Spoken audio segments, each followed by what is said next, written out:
Son los minutos. Y comentando la importancia del evento. Vente más para acá, para que Bueno, ¿quién hicieron? Ya lo queremos a la distancia. te... A ver, una cuarta.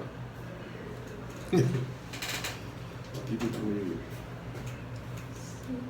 ¿Sí está prendido ese? No sé. Sí. A ver si tienes No. Sí, se escucha. Permítame ver si la señorita, ¿no? Sí. 10, 9, 8, 7. Sí, se escucha. Sí, perfecto.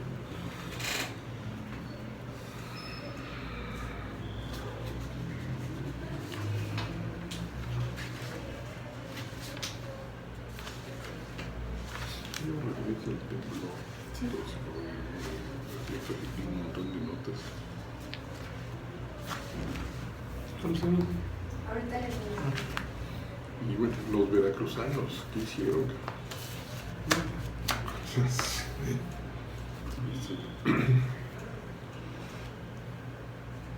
Mientras, salud, disfrutemos tu café. ¿Es café de dónde? ¿De La Naval? No. No. Colombiano, creo. Es que en casa de los perros, a donde palo.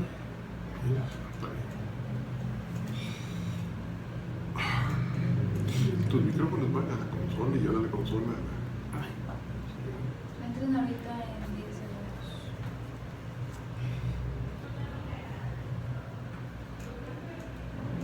Tú presentas y propones el tema ya.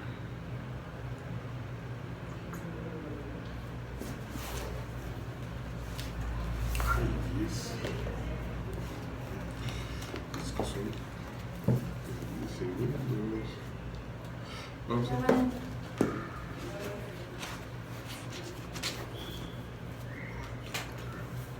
Muy buenas tardes, queridos amigos de esta revista Recreo Radio Máxima Digital. Este lunes 18 de mayo del 2020 les agradecemos su preferencia. Vamos a hacer unos breves comentarios.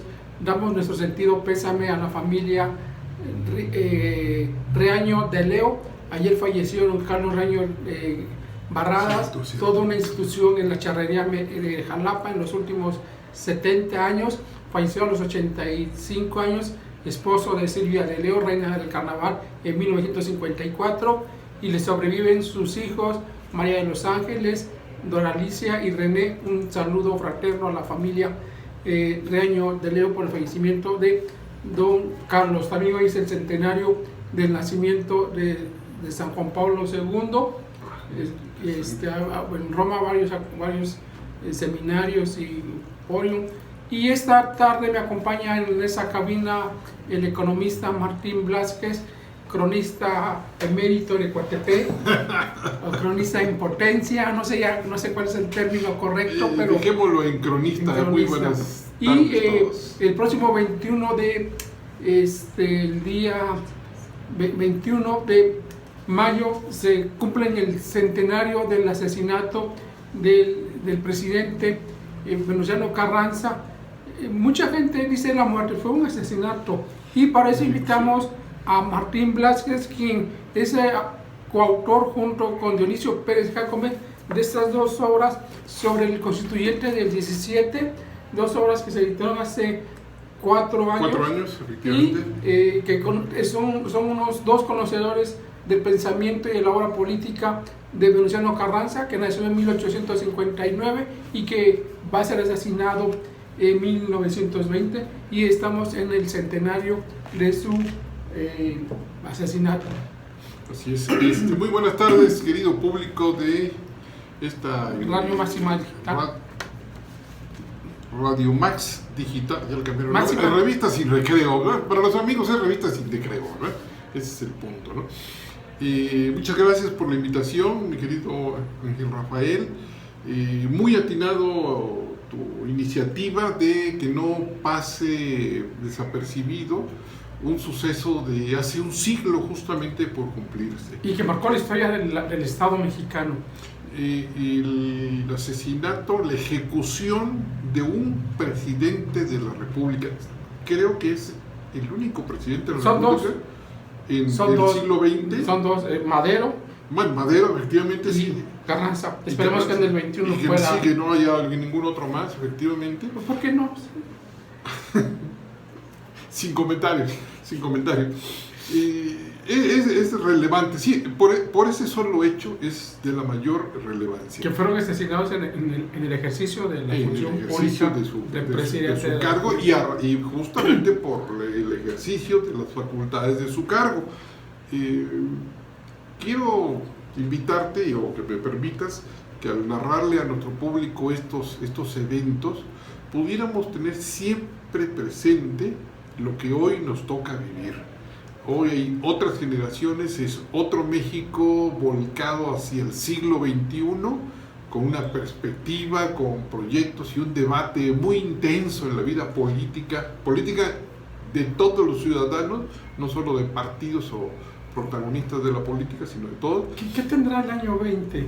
El año 20, 1920 del siglo XX fue muy difícil. Es que justo si tenemos presente lo que hoy vivimos en relación a aquel año, 1920, 100 años, había que recordar a nuestro auditorio que justamente en estas fechas, la región de Jalapa, de Coatepec, Teocelo, Ayahualulco, Iguacán, Cozatlán, estaba quizá peor que como está hoy, con la pandemia, hace 100 años, por la cuestión del sismo de 1920. Del 3 de enero. Sí, del 3 de enero de 1920, digamos, nuestros abuelos se fueron a la cama a descansar y los que despertaron ya no tenían casa, ya no tenían propiedades y no estaban las familias completas. Cosa parecida a lo que hoy vivimos con las pandemias, sí. Guardadas distancias. Esto es totalmente inédito. Aunque aquí, en el Estado mexicano, los chinos nos estuvieron avisando con 2, 3 meses de anticipación, pero en el 1920 ni agua va. Bueno, bajó el agua, ese fue el gran problema. Ese fue el gran problema. Pero aquí dice, todavía en enero, febrero, sabíamos lo que estaba pasando en China. Sí, desde luego las tecnologías nos dan esa oportunidad, como el hecho hoy y la oportunidad, y invito a tu público a que lo tengamos presente. Hoy tenemos mucho más capacidades, mucho más recursos de muchas naturalezas para enfrentar la adversidad. No es el caso de nuestros abuelos, ¿no? Que sus desgracias tuvieron que padecerla solos. Y ese quizás sea un paralelismo con lo que estamos viviendo ahora. Quisiéramos tener un gobierno y unas instituciones más cercanas. Una ausencia del Estado, ¿verdad? Puede decirse. Una ausencia bien fuerte. Ahorita hay una presencia, pero equívoca del Estado mexicano en manipulando datos y haciendo cosas muy raras. Y la pandemia, y uno escucha que la gente se está muriendo. Y hace 100 años fueron la fortaleza de las familias de nuestros abuelos sobrevivientes los que lograron el rescate de sus levantar sus casas, la recuperación de las pérdidas y heredarnos en los centros históricos de Coatepec, de Teocelo, de Cozatlán, Jalapa, la calle de Enríquez, eso que se cayó. Eso estaba en ruinas y nuestros abuelos lo hicieron. Entonces yo creo que esa lección, ese antecedente debe darnos. Y aquí Carranza tiene un gran acierto, que manda esta comisión de científicos a estudiar.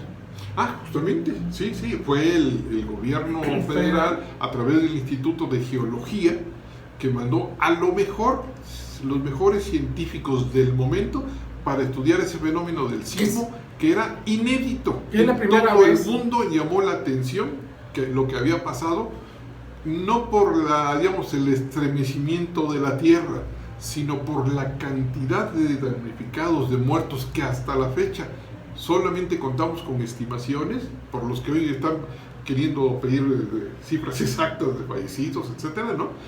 Tuvimos estimaciones y que fueron bárbaras en función de que un río, ¿sí? Se les vino encima a una serie de pueblos y en particular al pueblo de Barranca Grande. Les mandamos un cordial saludo a los amigos de Barranca Grande. Sí. Y bueno, Carranza también en el 1920 había la sucesión presidencial. Había que recordar que Carranza de 1914 al 17 fue encargado del Poder Ejecutivo Federal, jefe del Ejército Constitucionalista.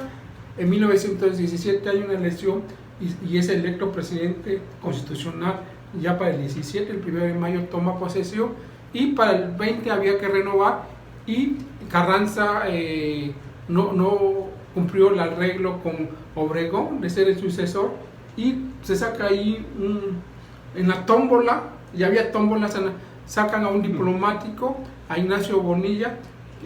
Su única función era el embajador de México en Estados Unidos, y en 1911-13 había sido diputado federal. Así es, qué bueno que lo sacas a colación el asunto. Hoy, 100 años, todavía tenemos visiones y perspectivas de los mismos sucesos históricos, del mismo proceso que generó el México ya constitucional, es decir, cuando la revolución que se alzó en contra de Porfirio Díaz y que después restituyó la institucionalidad en contra de Victoriano Huerta, resultó triunfante. Venimos entonces ya a los problemas entre los revolucionarios. Y aunque Carranza y Madero fueron porfiristas de hueso colorado. Y reyistas. Y fueron alcaldes, diputado federal, senador, gobernador. En el caso de Carranza, gobernador en el régimen de Porfirio Díaz, y en el régimen de Madero, ministro de guerra, otra vez gobernador, senador. Sí, y el mismo Madero había aspirado a ser vicepresidente en alguna reelección de Porfirio Díaz. Es decir, nuestros protagonistas históricos, es como revolucionarios, de las mañaneras que más priistas se fueron diciendo sobre la marcha. Eso hay que entender, que es muy difícil que de la noche a la mañana podamos hacer un político de Estado, un hombre visionario, como lo fue don Venustiano Carranza. Fíjate que a mí siempre me gusta el modelo de los Flores Magón, que se mantuvieron en la lucha, y por mantenerse en la lucha son ignorados en la historia de México, por ser coherentes. Digamos, no ignorados, pero no valorados en justicia, ¿no? Toda vez que los hermanos Flores Magón encarnan los ideales, ¿sí?, de justicieros que ellos pudieron percibir desde su tiempo. El logro que tuvo la estabilidad política de México forzada por Porfirio Díaz llegaba con un saldo negativo de justicia social, y ellos estuvieron pendientes en todo esto. El mismo Madero en su momento tuvo ese trato con los Flores Magón, apoyó económicamente algunas de sus actividades. Pablo González, otro de los descendientes, el mismo Venustiano Carranza con cierta distancia, ¿no? Pero bueno, son procesos donde se va construyendo con mucha voluntad, con mucha acción política, muchos hombres, los resultados históricos que hoy podemos apreciar. Tú que eres economista, yo te iba a preguntar, en lo económico, ¿cómo nos fue en el carrancismo? Bueno, era la reconstrucción de México. Y la Primera Guerra Mundial. Es decir, el fenómeno político, militar, revolucionario de acabar con el porfirismo llevó a una gran destrucción de la riqueza nacional, minas. Todos vemos con cierta nostalgia los museos, las residencias, las instituciones de los colegios, etcétera, que se hicieron con el tiempo de Porfirio Díaz. Quitado ese régimen político, la otra tarea era la reconstrucción. De hecho, Venustiano Carranza, y eso es lo que lo distingue de muchos otros líderes políticos revolucionarios de la época, fue quien tuvo más clara una visión de Estado, ¿no? No quisiera, desde luego, y no es mi propósito, desmerecer la visión de, por ejemplo, Emiliano Zapata, pero era una visión más localista, más que localística, todavía, es decir, adelantada a su tiempo. Es decir, la posibilidad real de convertir en acciones de gobierno eran muy difíciles. Por eso el proyecto, como está en uno de los estudios del Congreso Constituyente... ¿Cómo son estos dos librazos de la pluma tuya y de Dionisio Pérez Jácome, uno de los políticos veracruzanos que ha servido a más de 8 gobernadores, su secretario de gobierno, senador, un político 80 años. Más de 80, sí. Un saludo a don Dionisio. Saludos. Nos hubiera gustado que nos hubiera un gran amigo. Un gran veracruzano. Y cuéntanos, ¿cómo se te... Sí, te decía, bueno, qué bueno que mencionas al licenciado Nicho. Él, ahora sí, me influyó mucho en mi formación de analizar este asunto. Es decir, el constituyente de 1917 y su crónica que conocemos, se vino construyendo años después, y se vino construyendo ya cuando falleció Carranza, cuando fue asesinado Carranza. ¿Quiénes? Pues las facciones vencedoras, que eran las opositoras a Carranza. Pero que habían sido aliados, ¿no? Caminaron en un momento de aliados. Exacto, pero bueno, en ese momento está la oposición que llegan al asesinato, ¿no? del presidente de la República, ¿no? Y ellos reconstruyen una historia sobre el constituyente del 17, muy dado a decir que ahí en Querétaro los radicales, ¿sí?, vencieron a los renovadores, ¿no? Sí. Y por eso México tiene este proyecto. Una apreciación personal a partir del estudio que yo he tenido oportunidad de hacer, y que le agradezco al licenciado Nicho que haya dado las grandes líneas de ese trabajo, es que ese proyecto era esencialmente carrancista y se forjó en la estancia de Carranza en Veracruz entre finales del 14 y mediados de 1915 con la legislación preconstitucional. Carranza es el más juarista de los revolucionarios. Además, por la edad, por la formación que tú dices, que traía antecedentes ya de haber ocupado cargos y de haber dispuesto algunos cargos con los revolucionarios en el gabinete de Madero. No le tocó tómbola, le tocó... Bueno, le tocó la tómbola, pero de los trancazos, ¿no? Sí. De los trancazos. Los personajes que hicieron el proyecto de reformas a la Constitución de 1857, que es lo que se debate en Querétaro, fue entre los diputados maderistas, digamos, reunidos con Carranza. Y en esos diputados hay un veracruzano que lo hace su nuero, pues su yerno. Cándido Aguilar, que por cierto, de pocas luces, diría yo, y lo digo respetuosamente al personaje, de pocas luces de formación, pero sí muy activo políticamente. Muy hábil, ¿no? Porque justo en esa época del 17, él combinó su trabajo como legislador para impulsar el proyecto carrancista, gobernador, y al mismo tiempo como secretario de Relaciones Exteriores para enfrentar la expedición punitiva americana generada porque Villa había invadido con otra responsabilidad más. Bueno, yo diría que estos fenómenos o estos aspectos históricos nos dan, digamos, la vara, la medida para apreciar a nuestros políticos actuales. Sí. Es decir, ¿cuáles de nuestros políticos actuales, querido público, pensémoslo hacia nuestro interior, pudieran tener el tamaño, la luz, la actividad, la capacidad? Porfirio Muñoz Ledo, y para de contar. Posiblemente, sí. Para de contar. Y eso a los 85 años. Sí. Y además, ellos fueron mejor. Venustiano Carranza ya era viejo. Para la época era viejo. Muere a los 59 años. Lo asesinan a los 59. Porque la mayoría de las revoluciones andaban en los 30 y tantos años. Sí. Entonces eran jóvenes muy audaces, ¿no?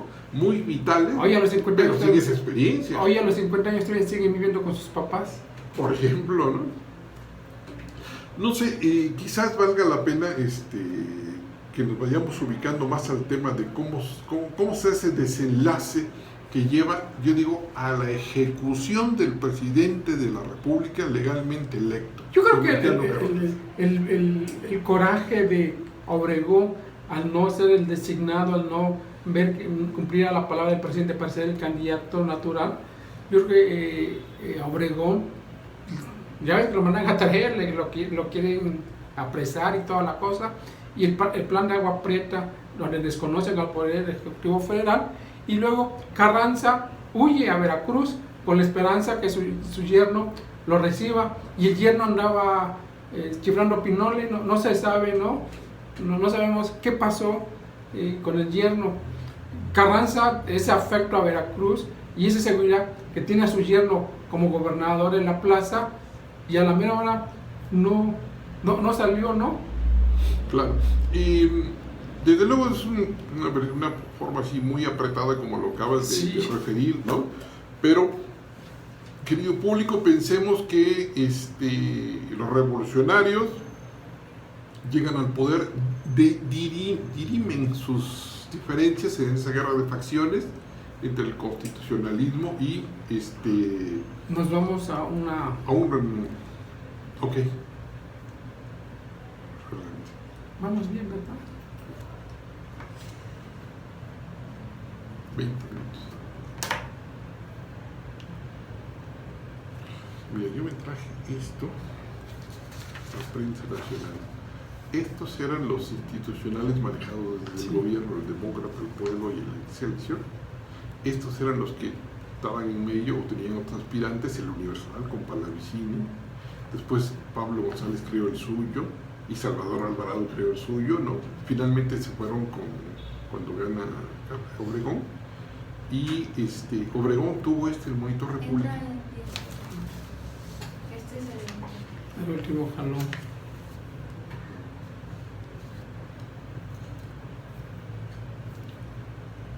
Bien, retomo, ya estaba establecido un gobierno revolucionario con muchos problemas. Pensemos, insisto, tengamos siempre presente lo que estamos viviendo hoy para poder apreciar mejor la situación imagínate histórica. a los veracruzanos, en el caso del centro de Veracruz, desalentados, sin sus casas, levantando cosechas, levantando casas. ¿Se interesarían por la política? ¿Estarían interesados por...? Bueno, habría que decir, en aquella época, en 1918, habíamos pasado la influencia española, que Veracruz Puerto era insalubre, era un lugar así de muerte, ¿no? Sí, están las crónicas en el dictamen. Sí, la gente que tenía posibilidades trataban lo menos posible de estar o vivir en el puerto de Veracruz porque corría un gran riesgo su salud, ¿no? Eso en el 18.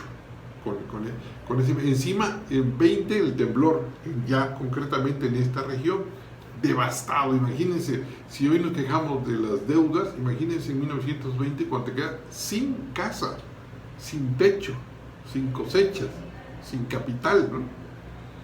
Y que no había instituciones como ahora de apoyo, ¿no? No había... Y para 1920, quien era gobernador constitucional, igual que a nivel nacional lo era presidente Venustiano Carranza, era Cándido Aguilar, revolucionario hasta entonces, íntegro, comprometido, ¿no? Que además estaba proyectado, digamos, para otros niveles, había sido canciller de la República y etcétera. Le tocó la Primera Guerra Mundial, es el que le toca la neutralidad contra... Sí, y negociar con los grandes intereses extranjeros, sí, del petróleo, de la minería, etcétera, a los que le debíamos. Un cordobés muy hábil. Muy hábil. Bueno, ese cordobés en junio de 1919, un poquito antes, lo llama su entonces suegro, presidente, y lo envía a Estados Unidos y a Europa, con algunas misiones muy concretas. Bueno, en Estados Unidos va, y entre otras cosas, tiene que entrevistarse, trabajar y tratar a quien era embajador en Estados Unidos. ¿Cómo se llamaba? Ignacio Bonilla. Ignacio Bonilla. ¿Y quién fue a la postre Ignacio Bonilla para enero del 20? Pues era el candidato civil. Oficial. Civil, el candidato oficial, el candidato de don Venustiano Carranza para suceder. Un desconocido. Haz de cuenta un cuitlagua cualquiera. Desconocido sí, en el pueblo, pero con una trayectoria revolucionaria. Sí. Él fue maderista, sí, fue gente, por eso Carranza le tenía el aprecio y desde luego debió haber sido un hombre competente. Y era ingeniero. ¿Ingeniero Minas? En Minas, algo así. Y estudiado en Estados Unidos. Un hombre muy preparado, desde luego sin el carisma que tenía Obregón, el héroe de Celaya. Sí. El héroe de Celaya. Obregón para esa fecha, ya él había construido, además de sus méritos indiscutibles como militar, el general invicto, había construido su propio mito. Sí. En el 17 él también es candidato presidencial. Y él ya tenía su libro de, ¿qué se llama ahí? 500 millas o algo así sí, Macunón. Hay un libro casi autobiográfico, Sí, 500, que se lo 1000 mandas, kilómetros. 1000 kilómetros de campaña Algo o algo así. así, ¿no? Lo público lo va a hacer. A recordar. Donde ya él se estaba construyendo su mito y su gran ambición de llegar a ser el que mandase en México. Sí. No lo hace o no lo logra en el 17. El 17 yo creo como que fue como de comparsa, ¿no? Bueno, Para... desde el 14, acuérdate que él estuvo en la convención Sí, de generales. es donde se presta. Ahí Sí, supongo, me da la impresión, donde el militar ve la política como la posibilidad de encumbrarse. Sin embargo, y hay que recordar que Obregón en el 14, para quedar bien con la convención, fue personalmente, o mejor dicho, vino personalmente desde Aguascalientes hasta Córdoba para traerle casi a Carranza que firmara su renuncia. Sí. Yo no sé cómo recibirías tú a alguien, a un amigo tuyo, a un Compañero. subordinado que viniera a decirte, oye, es que allá, los que tú citas allá dicen que debes de renunciar y fírmale aquí, ¿no? O sea, de ahí vamos midiendo el perfil, quienes gusten de hacer análisis psicológico sobre sociología Ricardo política, Corso ¿no? tiene una biografía que se llama Nunca un desleal. Una biografía de 1986, Colegio de México. Muy bueno. Muy buena la biografía. Pero la parte esta del 20 no lo trabaja bien. Hablábamos de Cándido Aguilar, digo, era gobernador con licencia, se va a esa gira que refiero yo en el segundo semestre del 19, por órdenes de Carranza, se va a Estados Unidos, se entrevista con Morillas y negocia ya un empréstito a quienes le debíamos ya dinero, y para recibir más recursos se decía en su momento que era de una cantidad mayor incluso a la deuda que tenía México con el extranjero, para que tengamos. Después de ahí se va a Francia, ¿sí?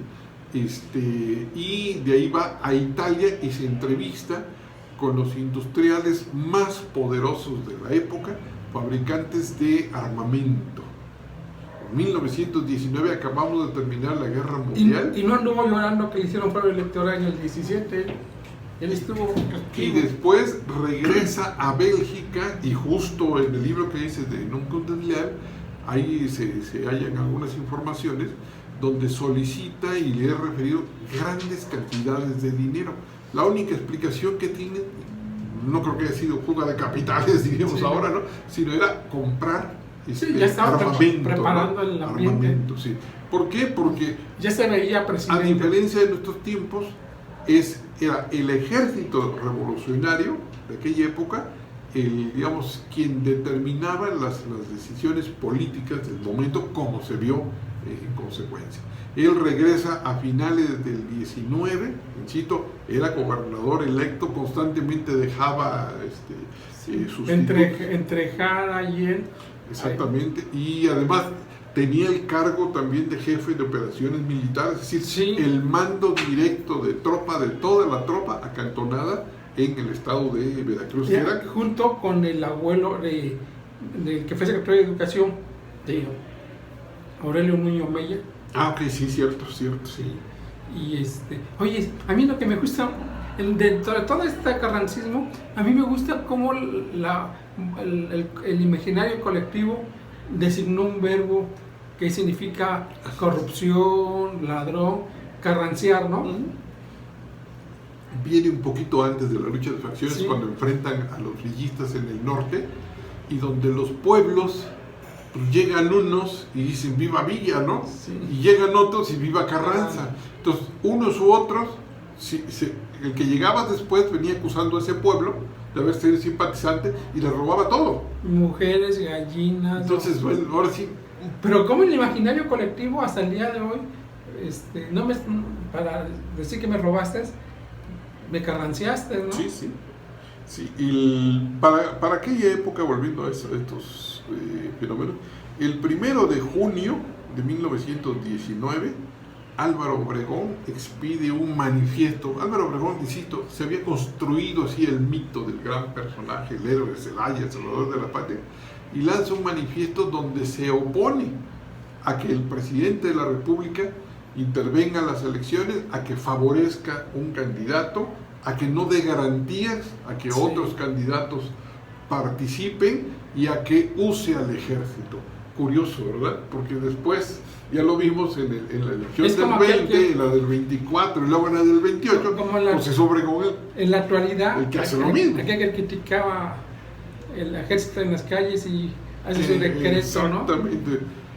Qué bueno que lo menciones, nuestro público tendrá en mente seguramente varios nombres cuando hablamos de estos fenómenos.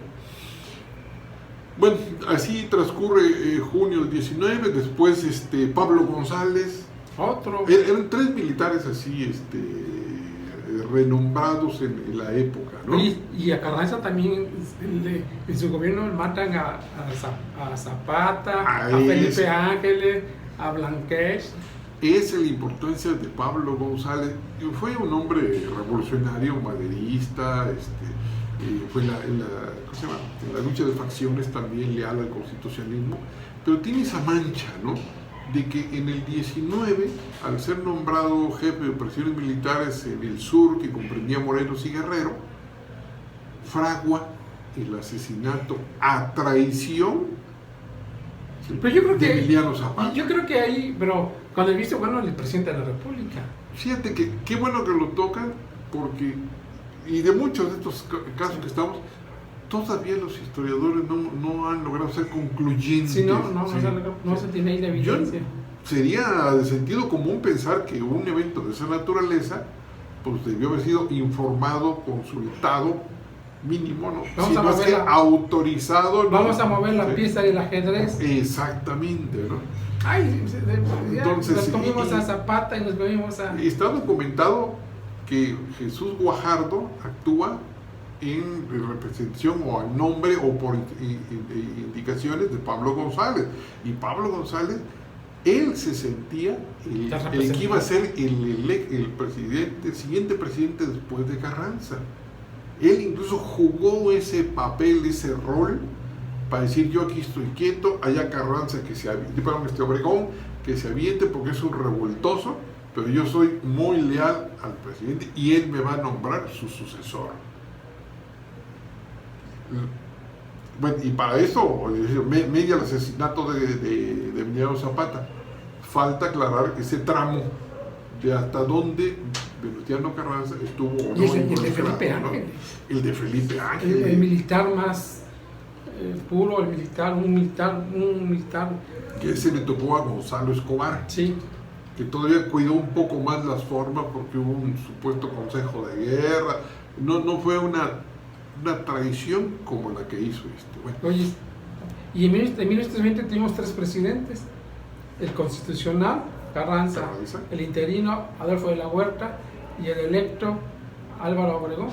Bueno, llegamos a abril de 1920, en el plan de Agua Prieta, donde la situación, digamos, la intolerancia de Obregón y sus amigos y seguidores es tal que ellos se apartan del camino de la legalidad y usan un conflicto. Adolfo de la Huerta era el gobernador de Sonora, para decir con alguna razón que la tropa del gobierno federal de Venustiano Carranza estaba invadiendo la soberanía de Sonora y eso les motiva a estar en rebeldía. Hay un proceso ahí de discusión, etcétera.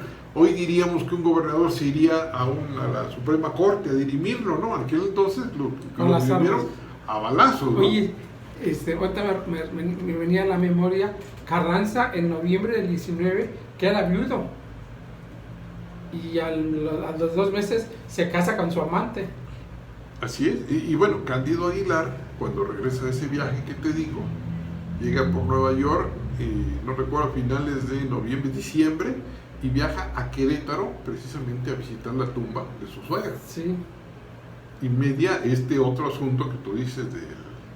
Y fíjense que en Jalapa hay familiares de este matrimonio. Ah, sí, el dato... Yo conozco, es una chica que heredó muchas cosas de esa familia, del matrimonio la hija de Carranza con Cándido Aguilar. Bueno, por la brevedad del tiempo, nos iríamos, si te parece, ya a abril, mayo, al desenlace de este asunto. Viene ya, ¿cómo se llama? La revuelta de los militares. Carranza ya no tiene posibilidad de sostenerse, trata de movilizar su gobierno a Veracruz, y Guadalupe Sánchez, que era el jefe militar, que fue nombrado por Carranza a instancias de Cándido Aguilar, de retire el apoyo, y no solo eso, va y levanta las vías del interoceánico para impedir que el tren, el convoy carrancista, entre a Veracruz. Y por eso los sucesos históricos se desarrollan en Apizaco y en Aljibes, Puebla, donde hasta ahí llega el convoy. Oye, y hay 3 jóvenes por ahí, 3 jóvenes que a la postre van a estar presentes en la República. Ah, claro, sí. Adolfo Ruiz Cortines, Lázaro Cárdenas y Manuel Ávila Camacho. Así es, así es. En ese acontecimiento, pues mira, ya nos tenemos que ir. Te agradezco la charla que nos ha dado. Sabía yo que tú eres uno de los conocedores del tema, y felicitarte por estas 2 obras que son importantes que se conozca, y Carranza vive y la lucha sigue, ¿no?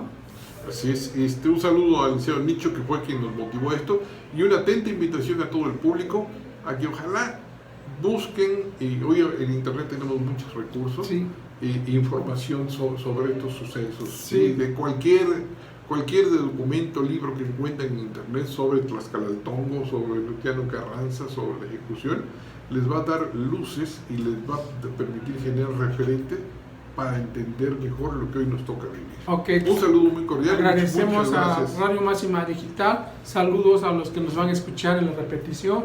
Nos repiten el fin de semana, sábados y domingos a la medianoche. Los saludamos, y no es que me queda agradecer aquí a la ingeniera de sonido, Leslie Morales. Muchas gracias, Leslie. Y a nuestro director, Luis Gerardo Martínez García, director de Revista. Y gracias por su café, muy sabroso. Y el café. Hasta pronto, y nos vemos la semana que entra, si Dios lo permite.